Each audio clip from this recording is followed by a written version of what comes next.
Ser Podcast.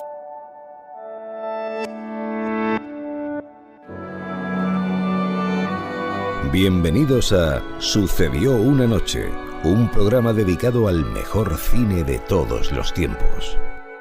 I wanna hide from the sun, I wanna live in the dark, I wanna go to the movies. Nobody's waiting outside, but I feel alright, 'cause I'm here on my own. I can kiss Marion and Jane, I can sing in the rain, I can be Superman. I'll never come out again. Las estrellas míticas, los grandes directores, las películas inolvidables. Dirige y presenta Antonio Martínez. Muy buenas y bienvenidos a Sucedió una noche, esta hora semanal que la SER dedica al cine clásico. En el programa de hoy vamos a recordar que hace 70 años se estrenaba uno de los títulos más emblemáticos del cine español, una película llena de risas, canciones y bastante mala leche. Como en Bienvenido Mr. Marshall. ¿Como quién? Recorreremos la historia de la Warner, que también está de cumpleaños. Un siglo exactamente cumple el estudio que Jack Warner llevaba con mano de hierro. Nota para el Departamento de Presupuestos. Aún no he recibido los costes de la segunda unidad que hay en Roma. Quiero esas cifras inmediatamente. La taquilla, señor Warner. Charlaremos con Teresa Raval, que ha vuelto al cine en pantalla grande después de 40 años alejada de él. Y en la sección de cine incómodo, una película que levantó una gran polémica religiosa. La última tentación de Cristo. Esa sí que cabreará a la gente. ¿Todo listo? Pues que comience Sucedió una noche. I wanna hide from the sun, I wanna live in the dark, and I'll never come back. El espectáculo está a punto de comenzar, pero no se alarmen ustedes, no les cobraremos la entrada. Es que yo me pongo enferma con tanta españolada y con tanto trabuco, sombrero catite y patillas. Sucedió en el cine español. Perdone, ¿españolada dice? ¿Y qué se supone que debemos hacer en el cine español?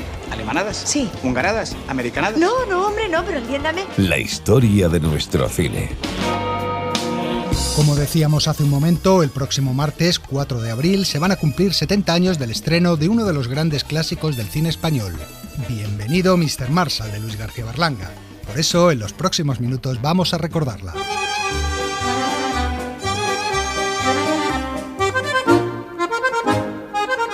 Aquel año, 1953, el jurado del Festival de Cannes andaba de cabeza.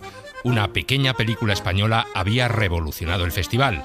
El actor Edward G. Robinson, que era el presidente del jurado, estaba indignado. No, señores, no podemos exhibir una película en la que se ve una bandera americana completamente mojada, completamente pisoteada y sucia, yendo prácticamente por las alcantarillas. Por si fuera poco, la productora de la película llenaba la playa de la Croisette de Cannes de dólares falsos y, según contaba Luis García Berlanga, la cosa acabó en comisaría. Unos dólares en que estaba Isber y Lolita Sevilla y Manolo Morán en las efigies de Washington.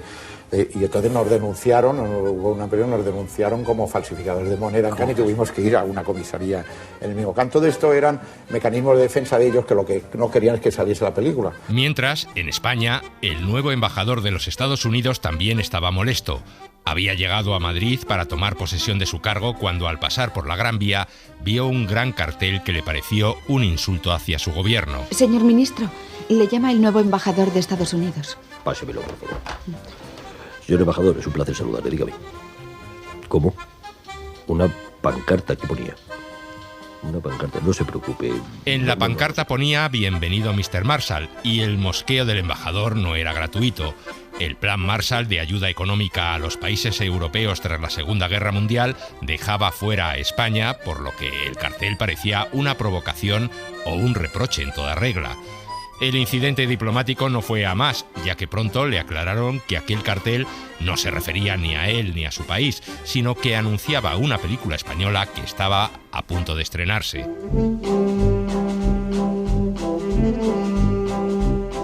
A pesar de las dificultades que tuvieron con su primera película, Esa pareja feliz, Luis García Berlanga y Juan Antonio Bardem habían adquirido cierta fama y gracias a ella habían entrado a formar parte de la productora Uninci.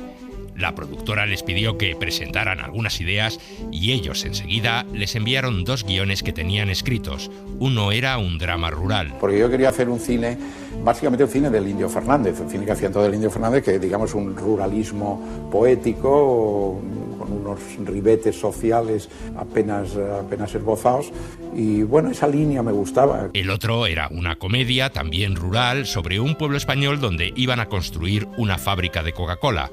Este segundo guión gustó más y empezaron a trabajar en él. Para colaborar en los diálogos se contrató al dramaturgo Miguel Miura, aunque a la postre este apenas hizo nada, tan solo aportar al proyecto el prestigio de su nombre.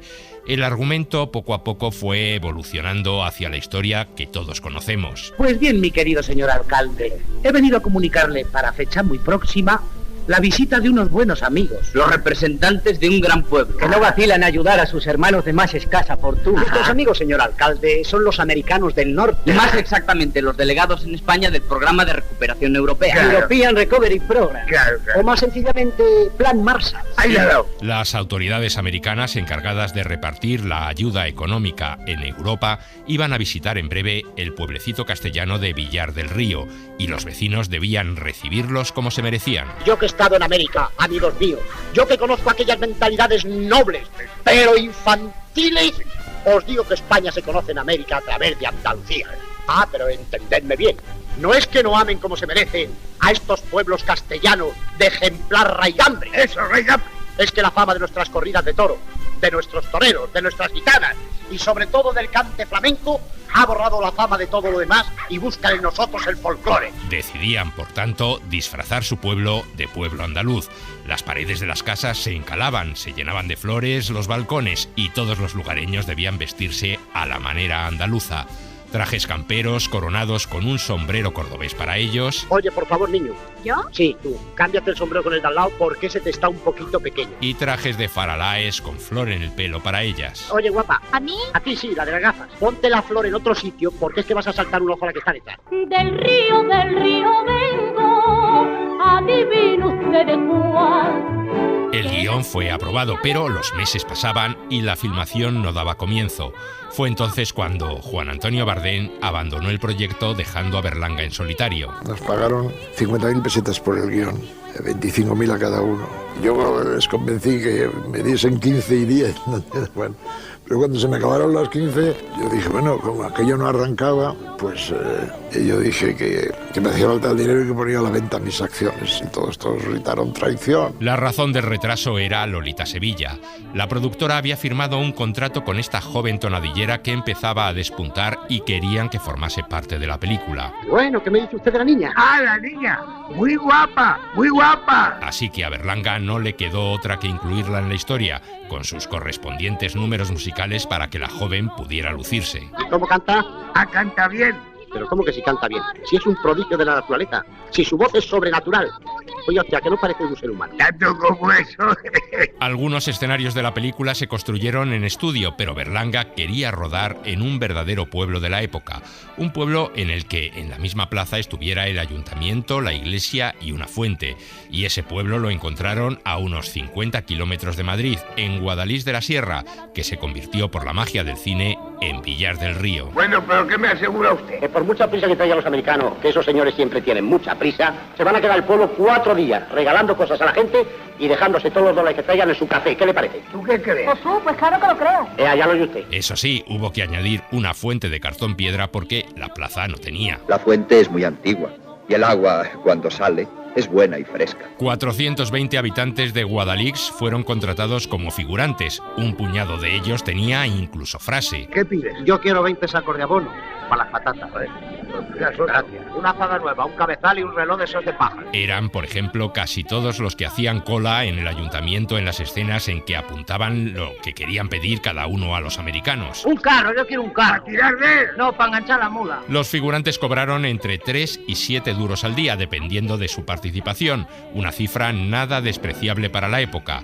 De hecho, al final de ese verano, muy pocos estaban dispuestos a trabajar como jornaleros esa temporada gracias a las ganancias que habían obtenido con el cine, y los dueños de los campos tuvieron que contratar a trabajadores de pueblos vecinos. Porque estoy en Arizona, canta hacia Loma Egüe, aunque usted mastica goma, no podrá decir olé. La censura que vigilaba el rodaje puso pegas a algunas escenas, entre ellas a la famosa secuencia en la que el alcalde Pepe Isbert habla a sus vecinos desde el balcón del ayuntamiento. Vecinos de Villar del Río, como alcalde vuestro que soy, os debo una explicación. Y esta explicación que os debo, os la voy a pagar. Que yo, como alcalde vuestro que soy, os debo una explicación. Los censores decían que era una parodia de los discursos de Franco, aunque en realidad Berlanga aconsejó a Isbert que se inspirara en Mussolini. Pero más que con la censura, con quien sí tuvo grandes problemas el director durante el rodaje fue con el operador jefe. Enfrentamientos que casi desembocan en peleas físicas. Lo contaba la actriz Elvira Quintillá, que daba vida a la maestra del pueblo. Y yo, como ya tenía también tantas ganas de que se acabara aquella película, porque todos los días me quería pegar el jefe de producción porque le defendía a él, porque el jefe de producción decía que él no sabía hacer cine, se llega a saber que... Y entonces todos los días me quería pegar. Berlanga también tuvo sus más y sus menos con Lolita Sevilla, ya que las escenas musicales le traían bastante sin cuidado. Tú luego que dijiste que tú no sabías nada de que si hay que tocar así, que si hay que hacer asado, que dice que o sea que tú haces lo que quieras, que nosotros ya con la cámara te vamos cogiendo. Eso fue la primera vez que tú me hiciste Raven y después quedó bonito. Quedó bonito, quedó muy bien, porque yo hacía lo que me daba la gana. Y es que ella se consideraba la gran estrella del film. Si veis el cartel original de la película, comprobaréis que su nombre va por delante de otros protagonistas mucho más consagrados, como Pepe Isbert o Manolo Morán. Pero ¿se puede saber qué les pasa a ustedes, Josu? ¿Por qué se han encerrado en este cuarto y no se han quedado a verme trabajar? Vamos a ver. No hables tanto, niña, que me marean. Es que tomo unas copas, Manolo. Tú sabes, cuando yo tomo unas copas... Pues no bebas porque te pones patosita. Del plan de rodaje, la censura solo eliminó una escena por su supuesto contenido erótico, la del sueño de la maestra. Los Estados Unidos limitan al norte con el Canadá, al sur con México, al este con el Océano Atlántico y al oeste con el Océano Pacífico. La maestra soñaba que un equipo entero de fútbol americano se abalanzaba sobre ella. Casi 50 años después, en 2002, Berlanga filmaría un corto de 10 minutos con ese sueño no rodado, aunque poco tenía que ver con la idea inicial.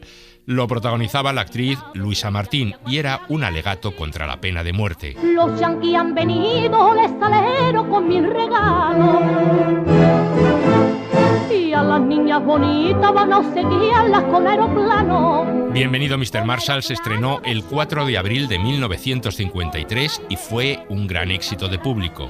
La revista Triunfo celebra en el Rialto de Madrid su sexta fiesta anual en honor de los galardonados por votación popular en la última temporada cinematográfica. En el escenario se efectúa la entrega de los trofeos que han sido concedidos por los lectores de la revista a la mejor película. Bienvenido Mr. Marshall. La canción de la película, que no se titula Americanos sino Coplillas de las Divisas, se hizo célebre y a pesar de los problemas que contábamos al principio, la película consiguió una mención especial del jurado en el Festival de Cannes. Con el paso de los años, Bienvenido Mr. Marshall se ha convertido en un título emblemático del cine español y no importa cuántas veces se vea, siempre deja en el espectador sonrisas y amargura a partes iguales.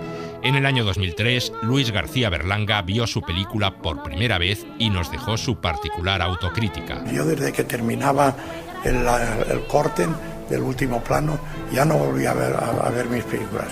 Y he tenido la mala suerte que ha habido un cincuentenario de Bienvenido Mr. Marshall y estuve con las autoridades y tuve que ver Bienvenido Mr. Marshall por primera vez en mi vida luego de haberla terminado. Y reconozco que los 30 primeros minutos me parecieron espléndidos, de ritmo, como estaban, me parecían. Ahora, cuando llegan lo que precisamente parece que le gusta a todo el mundo y a la gente, que eran los sueños, ya me pareció otra vez, bueno, aquí se ha acabado. Me parecen horrorosos, horribles, rompen el ritmo, se meten en unos territorios que creo que joden bastante la película. Americano, vienen a España guapos y sanos, viva el tronío de este gran pueblo con poderío. Ole Virginia y Michigan y viva Terza que no está mal. Os recibimos americanos con alegría. Ole mi madre, ole mi suegra, ole mi tía. Dejamos a un lado a Berlanga y a Villar del Río para jugar ahora a otras películas, las de nuestro juego semanal. A ver quién adivina los 3 títulos misteriosos que traemos hoy. Dígame, ¿por qué quema libros? Pues Es un trabajo como cualquier otro y además de una gran variedad. El lunes quemamos Miller, el martes Tolstoy, el miércoles Walt Whitman, el viernes Faulkner y el sábado y el domingo Schopenhauer y Sartre.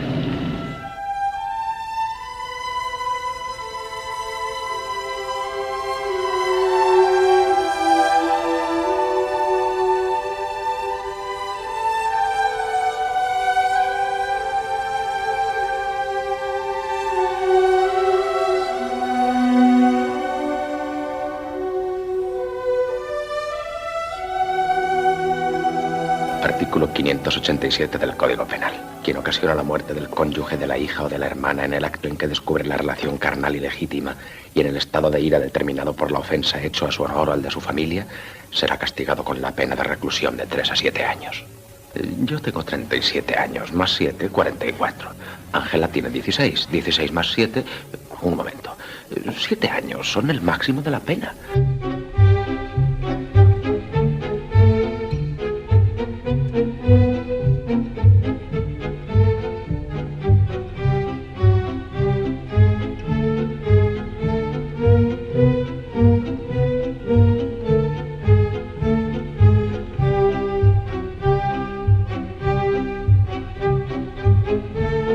Muy bien, tenéis un satélite que caerá dentro de 34 días. Soy el diseñador de su sistema y el hombre que puede repararlo. Esperaré tus noticias. Está bien, está bien. Tú, como asesor técnico. Pero no puedo convertir un transbordador espacial en un geriátrico y como profesional debería saberlo. El tiempo pasa, Bob, y me estoy haciendo más viejo. I met my old lover on the street last night. She seemed so glad to see me, and I just smiled. And we talked about some old times, and we drank ourselves some beers. Still crazy after all these years. Oh, still crazy after all these years. Dos películas europeas y una americana eran las que traíamos hoy en nuestro juego. La primera era Fahrenheit 451, la distopía cinematográfica sobre un futuro sin libros que dirigió François Truffaut en 1966 con música de Bernard Herrmann. En el segundo diálogo, Marcello Mastroianni calculaba la pena de cárcel que le caería por asesinar a su mujer y así conseguir su divorcio a la italiana, la comedia dirigida por Pietro Germi en 1961. Su banda sonora era cosa de Carlo Rustichelli, mientras que la música de la tercera película aún suena de fondo. Es un tema que canta Willie Nelson titulado Still Crazy After All These Years, todavía loco después de todos estos años, y pertenece a la banda sonora de Space Cowboys, película dirigida y protagonizada por Clint Eastwood en el año 2000. La canción es toda una declaración de principio, ya que la historia va de un equipo de viejos astronautas ya jubilados que tienen que volver al espacio para solucionar un problema de la NASA. Dale un título y lo escribirá. Enciclopedia Curiosa del Cine. Parece más una bomba que un libro. Este 4 de abril se cumple el centenario de la fundación de Warner Bros., uno de los grandes estudios cinematográficos del pasado y del presente. Por eso hemos recurrido a nuestra enciclopedia para que nos cuente su historia.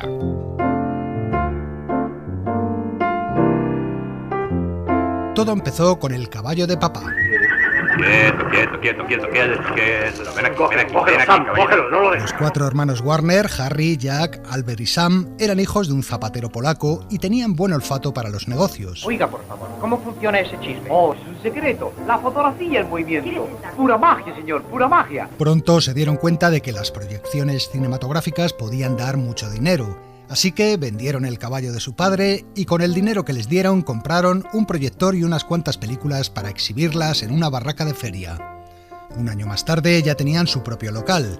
Después compraron otro y otro, hasta hacerse con una cadena de cines. Piensa en todas las blancas cristianas que no aceptaron a los nuestros en colegios privados y me dijeron que fuera un buen judío y me largara al distrito de los sastres. Enseguida empezaron a producir sus propias películas. Su primer éxito fue una cinta bélica titulada Mis 4 años en Alemania, que rodaron en Pensilvania. Acababa de terminar la Primera Guerra Mundial y la película gustó mucho al público. Sí, exacto. Sam produjo la película. Abe llevaba las cuentas. Harry era el poli malo. Y yo rompía corazones. Con el dinero que ganaron, los hermanos Warner crearon su propio estudio. Mientras Abe y Harry se quedaban en el este, encargados de la distribución y las finanzas, Jack y Sam se marcharon a California, donde comenzaba a florecer la industria cinematográfica, para hacerse cargo de la producción. A todo el mundo le gusta el cine. Lo que convierte a Hollywood en una ciudad universal. Los novatos aprendieron rápido y en poco tiempo pudieron codearse con estudios ya consolidados como la Fox, la Paramount o la Metro. A diferencia de esos estudios, la Warner se caracterizó por su producción a destajo. Casi nunca competía con los otros por la película del año. En cambio, producían muchos films baratos que daban casi todos pequeños beneficios. Hoy es un día grande. Se ruedan 4 películas. 2 del oeste, una de cosas del mar y una comedia de sociedad. Baste un dato como ejemplo. De las 214 películas que produjo la Warner entre 1933 y 1936, solo una no cubrió gastos. Pronto el estudio contrató a sus propias estrellas como John Barrymore. Bien, ¿cómo está el gran perfil hoy? Aunque el protagonista más rentable de estos primeros años del estudio no fue un actor o una actriz, sino un animal de 4 patas. Un perro de protagonista. ¿Cómo se llama? Rin Tin Tin. El perro protagonizó nada menos que 26 películas.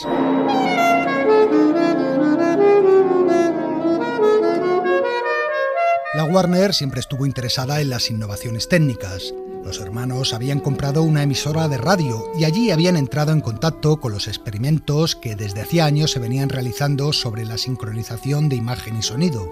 Así lo recordaba el propio Jack Warner.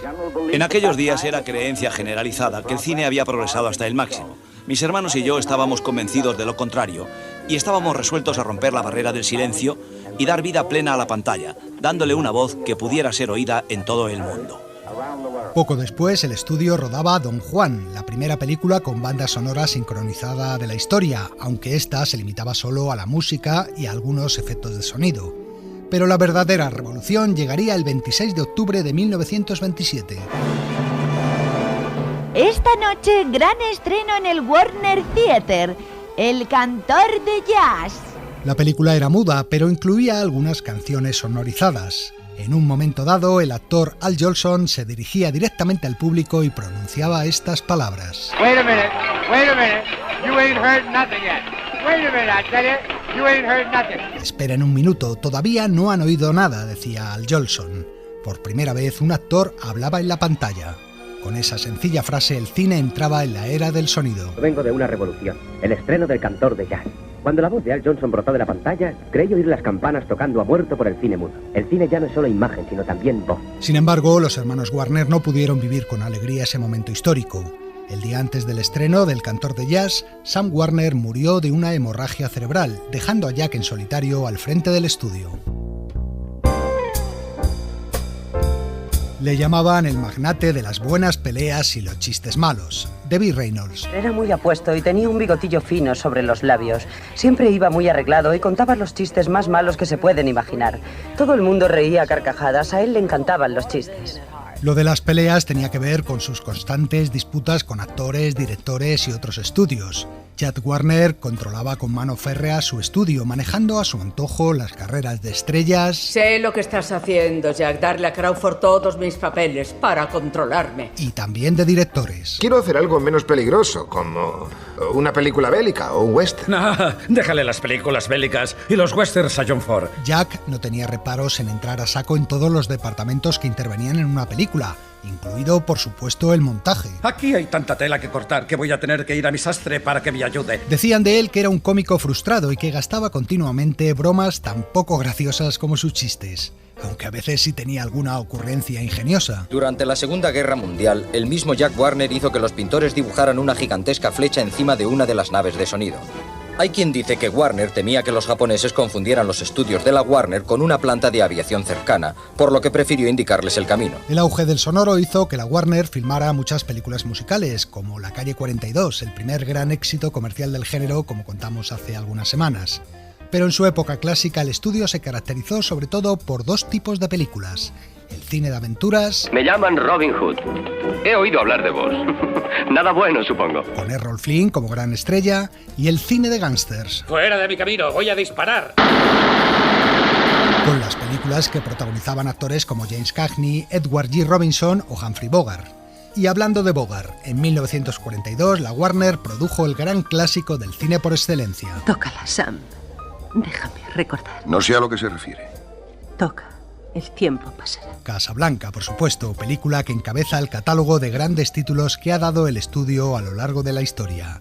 Un tranvía llamado Deseo, Centauros del desierto, Rebelde sin causa, My Fair Lady, Blade Runner, las películas de Kubrick, las de Clint Eastwood y muchas, muchísimas más. ¿Hueles a algo? Yo sí. Huele a éxito.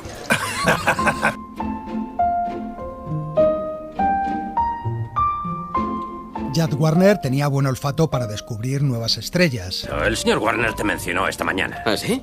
¿Y qué ha dicho? Que no te olvides de encerrarle el coche. Aunque a veces también metía la pata, como aquella en que desechó a Clark Gable por tener las orejas muy grandes y el actor acabó fichando por la Metro. También utilizaba todo tipo de tretas para que los periódicos hablasen de sus rodajes y de sus estrellas. Tenemos que hacer ruido. Sí, podemos darle mucho bombo. Le daré a tus relaciones públicas acceso ilimitado. Pero no. Quiero ir más allá, Bobby. Tienes que hacer que se tiren de los pelos. Hazlo.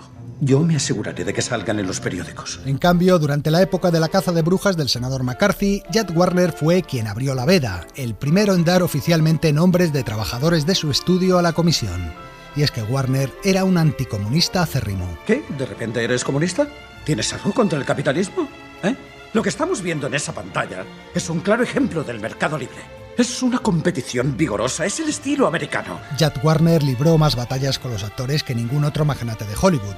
Las estrellas se quejaban del control total sobre sus carreras que ejercía el estudio, y actores y actrices como Errol Flynn, Olivia de Havilland, Charlton Heston o Bette Davis le llevaron a los tribunales. La zorra de Davis me demandó en 1936 para librarse del contrato. Me demandó literalmente. Bobby tenía tal cabreo encima que me provocó una úlcera y hemorroides. Todavía las tengo, te las puedo enseñar. Jack intentó hundir sin éxito la carrera de la actriz, aunque según contaba Betty, con el tiempo fueron olvidando las rencillas.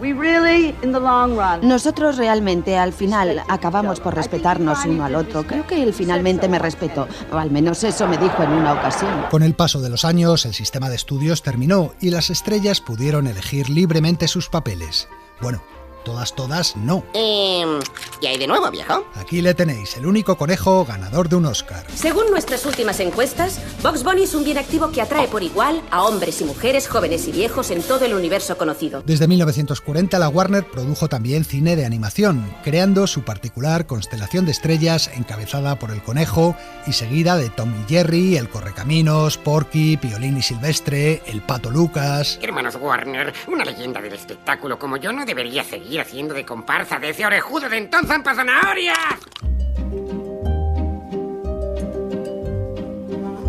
A mediados de los años 60, Jack Warner era el último de los fundadores de Hollywood que aún seguía en activo. Goldwyn está acabado, Mayer ha muerto y Selznick está a un bocadillo de pastrami de sufrir un infarto. Pero Jack L. Warner sigue dirigiendo la Warner Brothers. Y por cierto, ¿a cuántos hermanos puedes ver en este despacho? Eres el único, Jack. Exacto. Soy el último puñetero dinosaurio. En 1967 se retiró definitivamente, vendiendo sus acciones a la compañía canadiense Seven Arts, que se hacía así con el control del estudio. En 1990 se fusionaron con el grupo Time, formando Time Warner, empresa que incluía varias subsidiarias con operaciones en cine, música, videojuegos, cómics, parques de atracciones, cadenas de televisión como la CNN o HBO y la producción de numerosas series de televisión. Atención todo el mundo, esta es Rachel, una antigua amiga del colegio. Os presentaré, este es Chandler, esta es Phoebe, ese es Joey y ¿te acuerdas de mi hermano Ross? Series como esta, Friends, y otras como Big Bang Theory, Dos hombres y medio o El mentalista. En las últimas décadas, la Warner ha seguido cosechando grandes éxitos cinematográficos. Soy Aragorn, hijo de Arathorn. Él es Gimli, hijo de Gloin. Y él Legolas, del Reino de los Bosques. La saga del Señor de los Anillos, por ejemplo, las películas de superhéroes de DC. Batman! ¿Estás bien? Perfecto. O las de este otro personaje. Harry Potter. Señor Weasley. ¿Con ganas de empezar el curso? Sí, va a ser genial. El catálogo de Warner supera los 7.000 títulos y es el estudio que más taquilla ha recaudado a lo largo de la historia. En 2018, Time Warner fue adquirida por la compañía de telecomunicaciones AT&T, pasándose a llamar Warner Media. un imperio cinematográfico y del entretenimiento en general que cumple 100 años y que hoy todo el mundo reconoce por su logo de presentación. Ya sabéis, una panorámica rápida de las instalaciones del estudio en tonos naranja y las legendarias letras WB que se mueven para ocupar el centro de la pantalla, mientras de fondo suenan unos compases de las Time Goes By.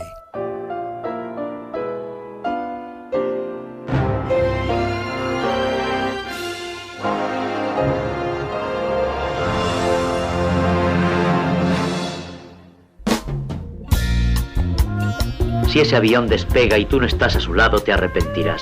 Tal vez no hoy ni mañana, pero sí muy pronto y para el resto de tu vida. El cine de su vida. Es de Casablanca. Toda mi vida he estado esperando decirlo. La escuchábamos brevemente la semana pasada cuando hablábamos de Viridiana, de Luis Buñuel. Es Teresa Raval, la actriz y cantante, hija de dos grandes de la interpretación como fueron Paco Raval y Asunción Balaguer, y que ha vuelto al cine en pantalla grande después de 40 años de estar alejada de las cámaras. Este fin de semana se estrena Tinitina, dirigida por Rubinstein y protagonizada por Jaime Lorente y Milena Smith. Es la historia de dos niños mellizos obsesionados con la religión que son adoptados por una pareja que no puede tener hijos. Teresa Raval hace de la monja que dirige el orfanato de donde salen estos niños, pero mejor que sea ella quien nos cuente sus comienzos como actriz, su carrera de cantante y su vuelta a las pantallas después de tanto tiempo.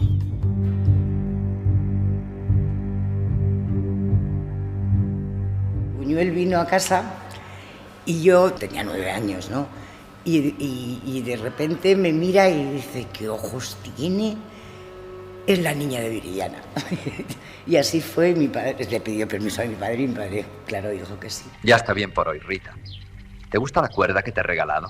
Se salta mejor porque tiene mangos. Anda, vete a jugar. Y así fue. Y entonces empecé a hacer teatro, cine, hice muchísimos estudios Estudio 1 de televisión española, que para mí ha sido mi gran escuela. Eso y el teatro, ¿no? Las dos cosas. Mi marido, el señor Tudor, se llamaba Enrique y era rey de Inglaterra. Enrique VIII, por más señas. Y seguramente lo habrán visto más de alguna vez en el cine. Cuando se casó conmigo, estaba todavía casado con su primera mujer, una española, precisamente. Se llamaba Catalina de Aragón. Hice muchísimas cosas y muy diferentes, ¿no? Y eso fue la gran escuela, porque entonces en televisión estaban unos grandísimos actores, grandes directores, grandes iluminadores, y la verdad es que a mí me sirvió muchísimo para luego continuar en el teatro y en el cine, ¿no? Le estás dando demasiada libertad a la niña. ¿A qué hora volvió anoche? ¡Contesta! No sé. Tarde, supongo. Tenía una fiesta, ¿no? Muy bien, adelante. Ahí la tienes ahora. Dejándose chuchar por ese americano en mis narices. Es que, mira, mis padres han disfrutado tantísimo con su profesión, que era un disfrute. Y a mí me ha pasado lo mismo, quiero decir, es lo que hemos visto en casa, ¿no? Ellos disfrutaban con cada película, con cada obra de teatro que hacían. Mi padre hasta llegaba a creerse el personaje, ¿no? O sea, continuaba interpretando en casa. Y luego, pues, entre los tres, mi madre le pasaba los guiones a mi padre, a mí me los pasaba a mi padre, mi madre. Quiero decir que ha sido como una escuela. Veo, ¿qué ves? Una cosita. ¿Y qué cosita es? Empieza con la A. ¿Qué será? ¿Qué será? ¿Qué será? Eduardo y yo hicimos un trabajo infantil, de canción infantil, y aquello fue un éxito tan sumamente grande que era imposible poderme dedicar a las dos cosas. Margarito es un gran mago y va a hacer desaparecer a Teresa. Ahora mismo te vamos a meter dentro de este bombo y en él vas a desaparecer. ¿Que me vas a meter ahí dentro? Sí, yo no me meto ahí. Eso fue la causa, buena causa, porque fue un éxito muy grande y digamos que todavía los mayores se acuerdan del Veo Veo y de La pompa de jabón y de tantas canciones. Es verdad que me separé muchísimo del cine y de mi trabajo como actriz. ¿Tú sabes lo bonito que es estar rodeada de niños? ¿Qué me vas a decir? Tengo 30 en la clase. Uy, pero eso no es igual. Tú les enseñas los Reyes Godos y yo les enseño a cantar, a reír, a divertirse.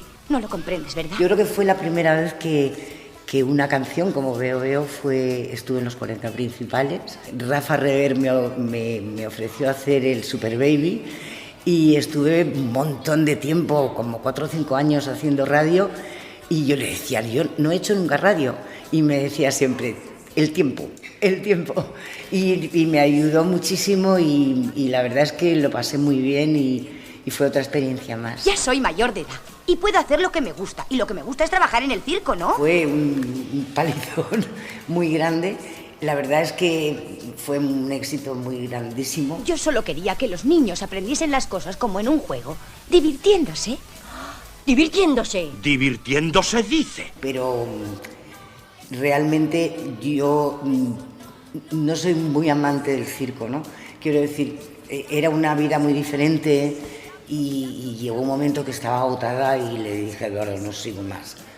Y entonces fue en la etapa que empecé a hacer televisión, que empecé a hacer un programa en Antena 3, que estuve también un montón de años, y luego en Telecinco, y luego ya está.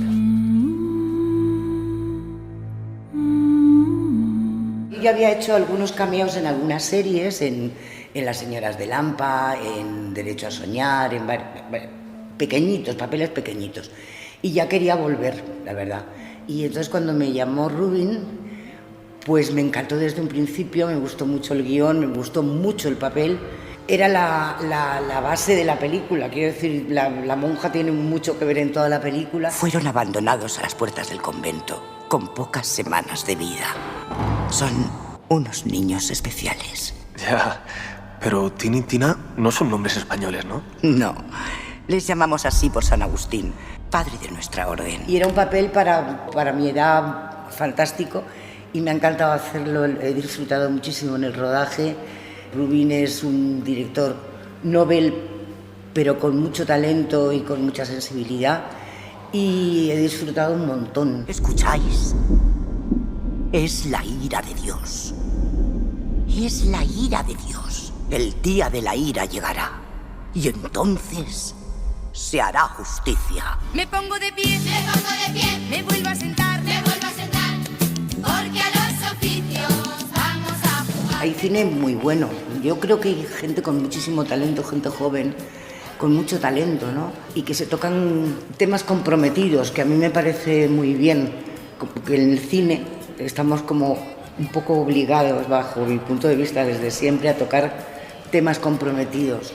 A mí me parece muy bien, y luego hay gente joven muy válida, ¿no? Pues todo lo que el hombre siembre, eso mismo cosechará. Cuando me preguntan, ¿qué quieres hacer? ¿Drama, comedia? Es que me da igual, porque me gusta todo, ¿no? Y los directores, hombre, tengo directores que me gustan mucho, pero me da lo mismo, ¿sabes? O sea, lo que quiero es trabajar nada más. Depende del guión, depende del papel, y me apetece hacer papeles con carne, ¿no? Es que hay mucha gente que no sabe que he vuelto, ¿sabes? Me pongo de pie, me vuelvo a sentar, porque a los oficios vamos a jugar. Jack Bourbon presenta Cine Incómodo. ¡Basta! No estoy dispuesta a consentir inmoralidades en nuestras pantallas. Este espectáculo degradante y depravado ha de terminar ahora mismo. Sexo, violencia, religión, política. ¿Oyes ese silbido? Es una bomba que cae del cielo y va a impactar en 400 cines a la vez. Las películas más polémicas de la historia del cine. ¿Qué tal, amigos? Seguro que muchos recordáis aquella polémica de los Beatles en los años 60, cuando John Lennon dijo en una entrevista que los Beatles eran más grandes que Jesucristo, y aquello desató una campaña furibunda contra el grupo con vetos, prohibiciones y la quema pública de sus discos. Pues algo parecido le pasó también a Martin Scorsese con la película de la que vamos a hablar hoy, La última tentación de Cristo, estrenada en 1988. Fue la primera de las 3 películas de temática religiosa que ha dirigido Scorsese, junto a Kundun y Silencio, la más polémica de su carrera y también uno de sus films más personales. A punto de comenzar la Semana Santa, me ha parecido oportuno traerla a esta sección. ¡Hagamos un ataque lateral! ¡No! ¡Apuntad al techo! ¡El agua está subiendo! Octubre de 1988. El cine Saint-Michel, una de las salas históricas de París, arde por los 4 costados en un incendio provocado por extremistas cristianos que protestan contra la exhibición en Francia de La última tentación de Cristo. 13 personas resultan heridas. Días después, una bomba lacrimógena lanzada en otro cine provocaba la muerte por asfixia de un espectador.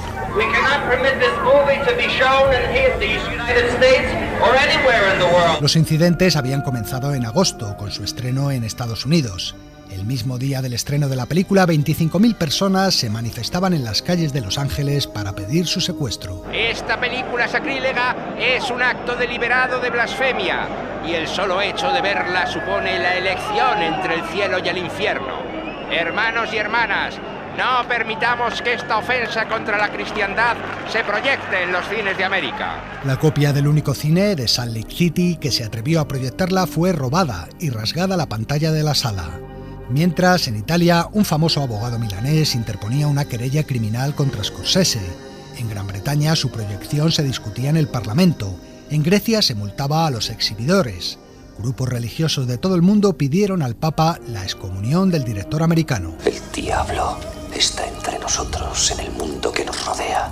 Cogeremos un hacha y le cortaremos la garganta. Para rematar la jugada, un famoso telepredicador norteamericano llegó a ofrecer a la Universal $10 millones por la cesión del negativo a fin de destruirlo. Vosotros que todas las semanas escucháis mis palabras a través de vuestros televisores, sabed que este no es un caso cualquiera. Estamos ante el ataque más blasfemo que se ha cometido en la historia del espectáculo contra la causa de Jesús.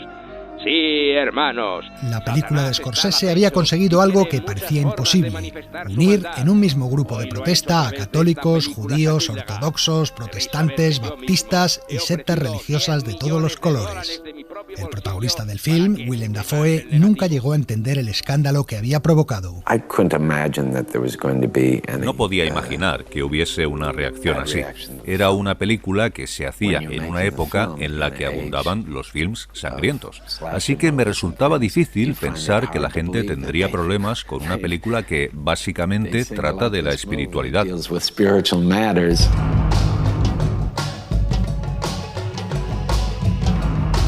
Desde pequeño, Martin Scorsese había sido un ferviente católico. De niño quería ser misionero y siendo adolescente intentó convertirse en sacerdote, pero le expulsaron del seminario. La religión, no obstante, siempre ha ocupado un lugar muy importante en su vida y en sus películas, a través de temas como la culpa, el pecado o la redención. Yo no sé lo que Dios quiere de mí. Toda mi vida he deseado oír la voz de Dios. Le he dedicado mi vida. A veces me parece que lo siento, pero nunca estoy seguro. La última tentación de Cristo se basa en la novela del mismo título de Nikos Kazantzakis, autor también de Zorba el griego. La actriz Bárbara Hershey se la dio a conocer a Scorsese en 1972, mientras la dirigía en la película El tren de Berta. Años después, la actriz acabaría interpretando a María Magdalena. Estás aquí para tentarme. ¿Tentarte? Amar y cuidar de una mujer, tener una familia, ¿eso es tentarte? ¿Por qué estás intentando salvar al mundo? En la novela se especulaba con la posibilidad de que Jesucristo, como hombre que era, hubiese conocido las debilidades humanas, incluido el sexo, antes de aceptar su naturaleza divina. Todos pecamos, no como yo. Soy un mentiroso, un hipócrita. Le tengo miedo a todo. Nunca digo la verdad. No tengo valor. Cuando veo a una mujer, me ruborizo y aparto la mirada. La quiero, pero no la tomo de verdad. Y eso me enorgullece. Además, mi orgullo pierde a Magdalena. Yo no lucho, no robo, no asesino, no porque no quiera, sino porque tengo miedo. Scorsese compró los derechos del libro a finales de los 70, pero no sería hasta 1983 cuando se decidió a llevarlo a la pantalla. La Paramount había aceptado el proyecto, que en principio iba a estar protagonizado por Robert De Niro. ¿En serio? Otra película. No, del todo. ¿Hablas conmigo, Pilatos? Estarás hablando conmigo porque no veo a nadie más por aquí. Si nos olvidamos de Barrabás. Sin embargo, pronto corrió el rumor de que se trataba de una película blasfema. Se decía que en ella Jesús mantenía relaciones homosexuales, que aparecía desnudo y que se ridiculizaba su figura. Nada más lejos de la realidad. Lo único que pretendía Scorsese con su película era humanizar a Cristo, mostrando su mundo interior donde también cabían el miedo, la depresión o la lujuria. Oh, Rabino, quiero ver si realmente eres tú. Es humano como nosotras. ¿No lo ves? Nadie había leído el guión, pero diversas organizaciones religiosas manifestaron su protesta a la productora a través de cartas y llamadas. Tú irás al infierno. Cuentos para niños. ¿Qué sentido puede tener para nosotros? ¿De qué tenéis sed? Pero no fueron las amenazas de los moralistas las que hicieron dudar a la Paramount, sino la intervención de Salah Hassanein, dueño de una importante cadena de cines en los Estados Unidos. Quiero que en el estudio sepan esto. Si hacéis la película os garantizo que no se proyectará en ninguno de mis cines ni se pasará jamás en mi cadena de televisión. Es más, puede que me decida a boicotear todas las películas de la Paramount. Esa película es una ofensa contra Dios y voy a luchar a muerte para que no se ruede. 4 días antes del comienzo del rodaje, con los actores contratados y todos los decorados construidos en Israel, la película fue cancelada.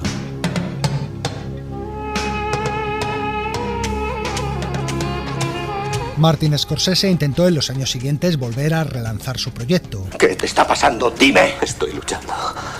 ¿Contra quién? No lo sé, estoy luchando. En 1985 consiguió el apoyo de Jacques Lang, por entonces ministro de Cultura francés, y llegó a un acuerdo para que la película se rodara con capital galo.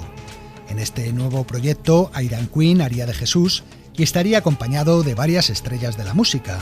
Ray Davies, de los Kinks, sería Judas, Sting, Poncio Pilato, y Vanity, una cantante protegida de Prince, haría de María Magdalena. Pero el proyecto no salió adelante. De nuevo se desató una campaña en contra desde el catolicismo francés. La acusación seguía siendo la misma. Eso es blasfemar. No te lo han dicho. Yo soy el santo de la blasfemia. El asunto fue llevado al Parlamento por la extrema derecha y el presidente Mitterrand decidió que Francia no produciría la película para evitar líos. Scorsese estaba a punto de tirar la toalla cuando entró en escena Michael Ovitz, el agente de las estrellas más famoso de Hollywood, que tomó al director como su nuevo cliente. Escucha, Martin, tengo el visto bueno de la Universal, como lo oyes. Al principio se mostraban reticentes, pero cuando les dije que Dravinsky apoyaba la película, me dieron el sí. Garth Dravinsky, el dueño de Cineplex Odeon, la mayor cadena de cines del país. Universal Pictures aceptó producir el film si Scorsese se comprometía a dirigir después para ellos una película comercial, película que acabaría siendo El Cabo del Miedo. Willem Dafoe fue elegido para encarnar a Jesucristo. La primera vez que oí que Marty preparaba una película sobre Jesucristo me pareció una idea de locos. Pensaba que él debía mantenerse en sus películas, digamos, de la calle. Pero entonces me envió el guión, me explicó su idea del proyecto y me pidió que participara. A partir de entonces sentí que yo era la persona adecuada para hacerlo. Sentía una extraña confianza en mí, en buena parte porque sentía también una gran confianza en él. No todos pensaban como él, y la suya fue una elección bastante discutida. Por ejemplo, el director Sergio Leone, al enterarse, declaró: ese es el rostro de un asesino, no el de nuestro Señor. Y buena parte del público también se sintió desconcertado. Me cuesta creer que Cristo se pareciese a él. Y no es que Willem Dafoe no estuviera bien, pero la historia es confusa. ¿Cómo puede bajarse de la cruz? Bárbara Hershey, como decíamos, daba vida a María Magdalena y Harvey Keitel a Judas Iscariote. ¿Por qué tienes que estar rodeado de mujeres y de niños? Lo que es bueno para el hombre no lo es para Dios. Y esta vez también se le dio un toque musical al reparto. Michael Biehn, cantante del grupo The Call, interpretaba al apóstol Juan, John Lurie a Santiago y David Bowie a Poncio Pilatos. O sea que tu reino sustituirá a Roma. ¿Dónde está? Mi reino no es de aquí, no está en la tierra. Una cosa es querer cambiar la vida de la gente, pero tú quieres cambiar su forma de pensar y de sentir. Lo que yo predico es que ese cambio se producirá con el amor, no con la muerte. Las dos maneras son peligrosas. Van contra Roma.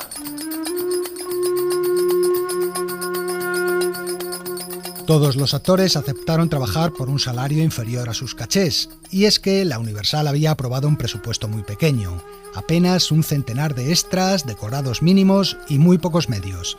Por ejemplo, solo se disponían de 12 uniformes para los soldados romanos. Scorsese recurrió a un estilo simple y austero que convirtió la película en un curioso peplum intimista, muy diferente a todas las versiones que se habían hecho antes sobre la vida de Cristo. Ya vivimos en un burdel, pero ella es judía, se acuesta con los romanos el sábado, ha incumplido la ley de Moisés, debe morir. ¿Quién de vosotros no ha pecado nunca? ¡Que venga aquí! ¡Y arroje una piedra! La película comienza mostrándonos a un Jesús atormentado y lleno de dudas. Ha abandonado a María Magdalena porque siente dentro de sí la llamada de Dios, pero aún no sabe que Él es el Mesías. ¿Cómo puedo ser yo el Mesías? Cuando aquellas gentes estaban torturando a Magdalena, yo quería matarlos. Entonces abrí la boca y surgió la palabra amor. ¿Por qué? No lo entiendo. Poco a poco, según se desarrolla la historia que todos conocemos, Jesús va tomando conciencia de su verdadera naturaleza. He de morir en la cruz. No te dejaré morir. No tienes elección y yo tampoco. Vamos a unir a Dios y al hombre y nunca podrán estar juntos a menos que yo muera. Sin embargo, cuando Cristo está ya en la cruz, sufre la última tentación. ¿Quién eres? Soy tu ángel de la guarda. Tu padre es el Dios de la misericordia, no del castigo. Él te ha probado y está satisfecho de ti. No quiere tu sangre. Él dijo que muera en un sueño, pero que viva su vida. Jesús sueña que Dios le salva y le permite vivir como un hombre normal. Se casa con María Magdalena, tiene hijos, vive una vida apacible y llega a viejo. Es entonces cuando se reencuentra con sus apóstoles, que le recuerdan cuál era su verdadera misión. Ahora vivo como un hombre, trabajo, como, tengo hijos, me gusta mi vida, por primera vez me gusta mi vida, ¿entiendes lo que te digo? Así que no vayas por ahí contando mentiras sobre mí. En ese momento Jesús se despierta de nuevo crucificado en el Gólgota. A través del sueño ha entendido por fin su destino y lo acepta.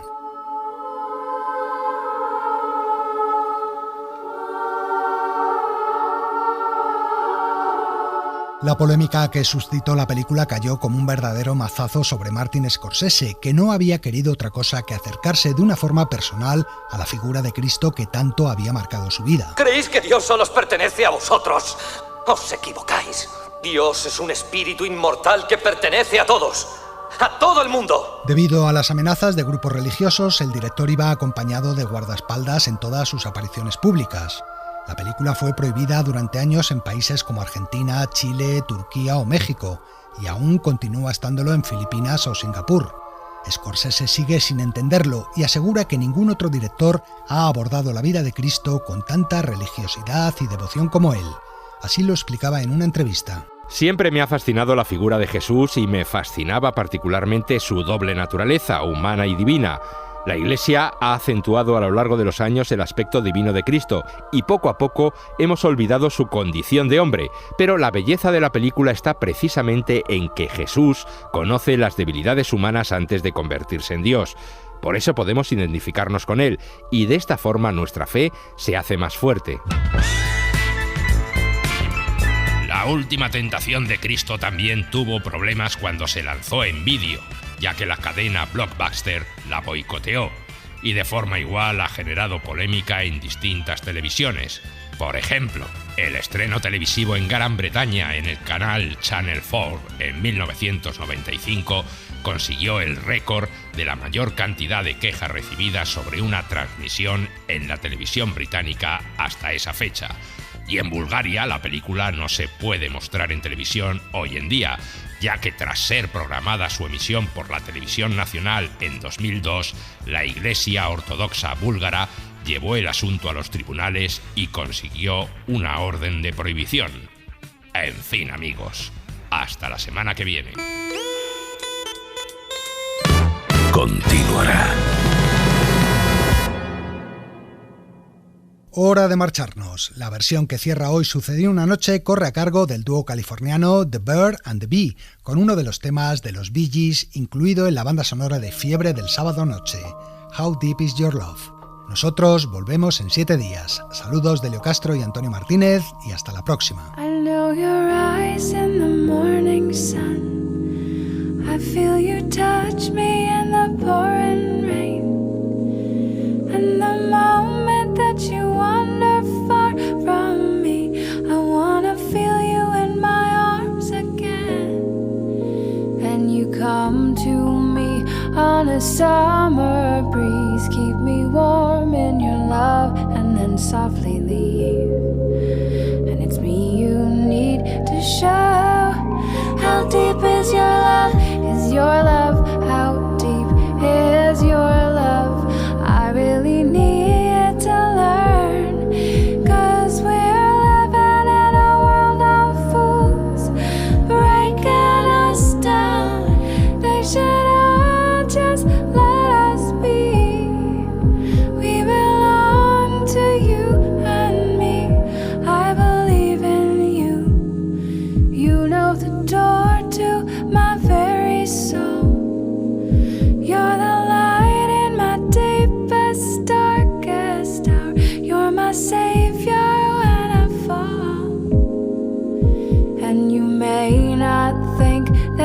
care for you. Well, you know down inside that I really do. And it's me you need to show. How deep is your love? Is your love? How deep is your love? I really need to learn. 'Cause we're living in a world of fools. Breaking us down. They should all just let us be. We belong to you and me. Da da da da da da da da da da da.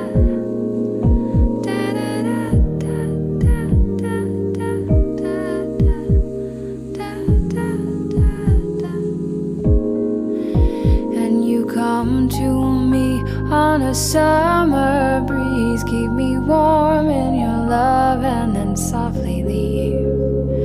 And it's me you need to show. How deep is your love?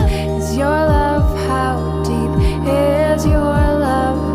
I really need to learn. 'Cause we're living in a world of fools, breaking us down. They should all just let us be. We belong to you and me. How deep is your love? How deep is your love? How deep is your love? How deep is your love?